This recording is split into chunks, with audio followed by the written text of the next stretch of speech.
From the Fox News Podcast Network, I'm Dana Perino, and everything will be okay.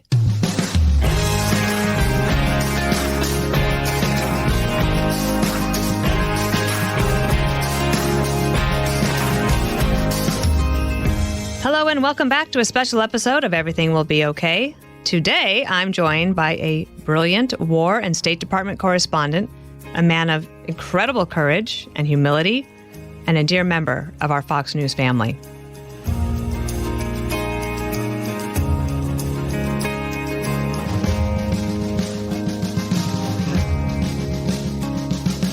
Benjamin Hall has an incredible career. He reported around the world. It is outstanding, everything that he's accomplished. He mastered the art of delicately sharing the stories of people who often did not have the resources to do so on their own. He went to them to tell their story so that we could know what was going on. And he did this with the support of his team, with humility and empathy. His gift of storytelling is breathtaking, and he's exceedingly charming. After experiencing a life-threatening attack while covering the war on Ukraine in March of 2022, Benjamin wrote his memoir, Saved, to detail his recovery and the moments leading to the horrific event that would ultimately change his life. He dedicates this book and the stories he shares to his two colleagues who lost their lives that day in Ukraine, Sasha Kushanova and Pierre Zakreweski. Benjamin joins me to share his story.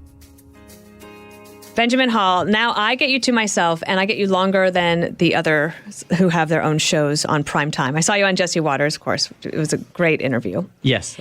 And you've done a lot of media over the past 2 weeks, and we are grateful for that. You are the author of a best-selling book, Saved, A War Reporter's Mission to Make It Home.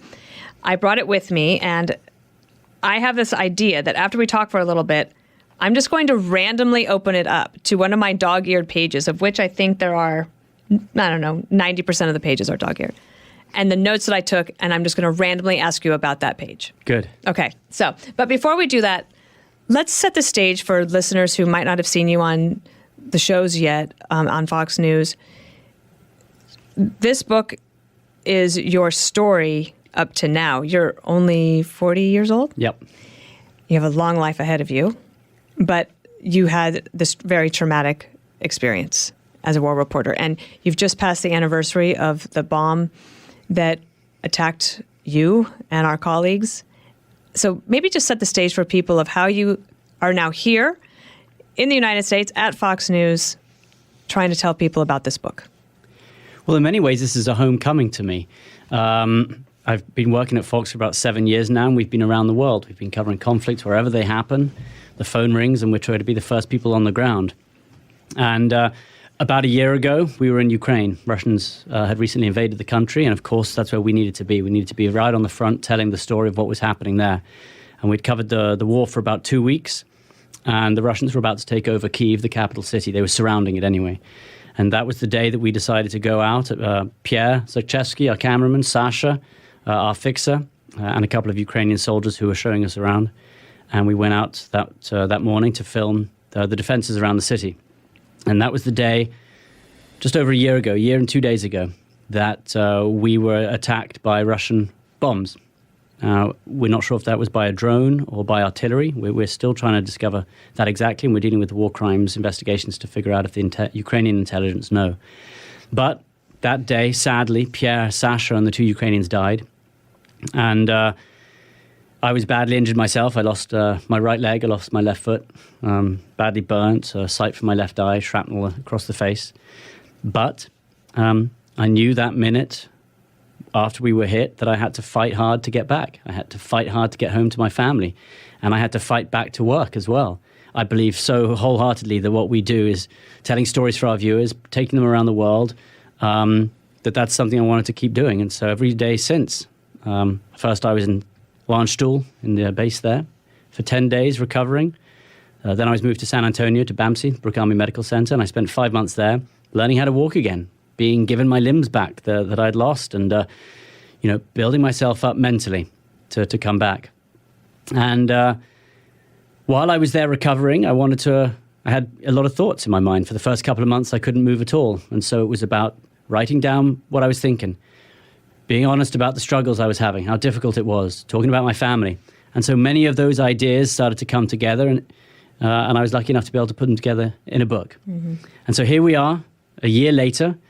I'm back with Fox. I'm back with all of my colleagues like yourself and everyone who's been so supportive all along to tell a story not only about what happened to me, but also to remember Pierre, and more importantly, to try and send a message out to all our viewers, or our audience, to anyone who's had a difficult time, that if you really have to, you can push on through, that if you need to, you can find a way through the darkest times. And there have been times over the last year which have been incredibly difficult for me. But I always thought that if I could do a little better the following day than I did on Monday, then I was going to get better. And I got home to my family about 4 months ago. And every day since then has just been about getting better, getting back to the real world, and doing as much as I can to help others who have gone through something similar to myself. This podcast is called Everything Will Be Okay, which is based on a book that I wrote a couple of years ago that was mainly geared to young women, because I would do a lot of mentoring, and when they came into my office, they just filled with anxiety. And I would look at them and think, girls, everything's going to be fine. You are an educated American woman, and you are loved. Just don't be in such a hurry. And I tried to say, like, everything will be okay. Well, the title really stuck with people.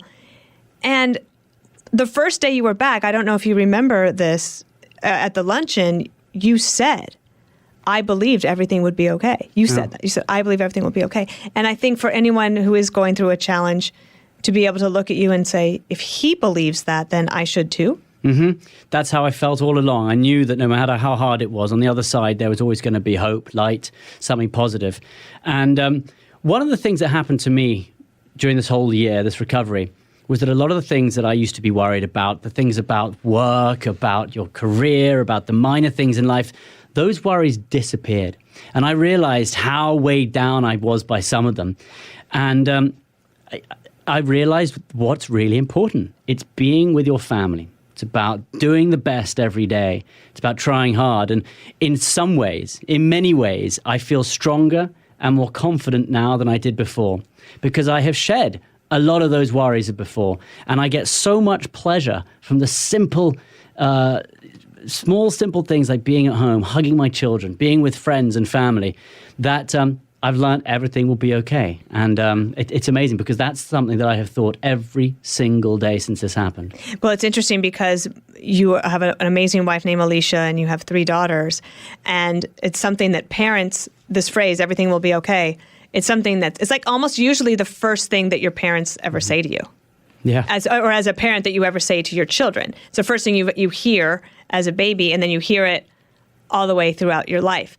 Can we go back to that point about shedding worry, and that you realized you were worried about things that didn't necessarily affect you in the big way? That's so interesting. And I'm a natural worrier. I've gotten a lot better about it. I don't believe that. Yeah, look, you know what? Ask Honor. Okay, she's firstborn girl. Yeah. I know that you and Alicia do a ton to make sure, but firstborn girls, I think, always are a little bit of a worrywart. Not. I wouldn't say that's universal, but whenever I'm in a crowd, if I ask, how many here is firstborn girl? They'll raise their hand, because they all come to those mentoring sessions because they're driven, but they worry about their futures. They worry about their friends. They worry about what other people think about them. They spend a lot of time comparing themselves to other, and social media doesn't help at all. But maybe talk a little bit about that lightness that comes from letting those worries go. And did that also change for Alicia? Like the things that she worried about, has that changed? It's a really interesting question. I feel that I went through that realization earlier. I realized that when I was at hospital, and I was getting better every day, and getting home was all that mattered. But for Alicia, those 5 months were incredibly hard. She was having to handle the whole family, keep the girls together, not let them worry too much. And I think that it was only when I got home and we could see that life was going to be, I say normal, but life was going to be fine and great again, that she started to realize it as well. But, everyone talks about what happened to me during this, but as much has happened to Alicia and my family, and people forget that.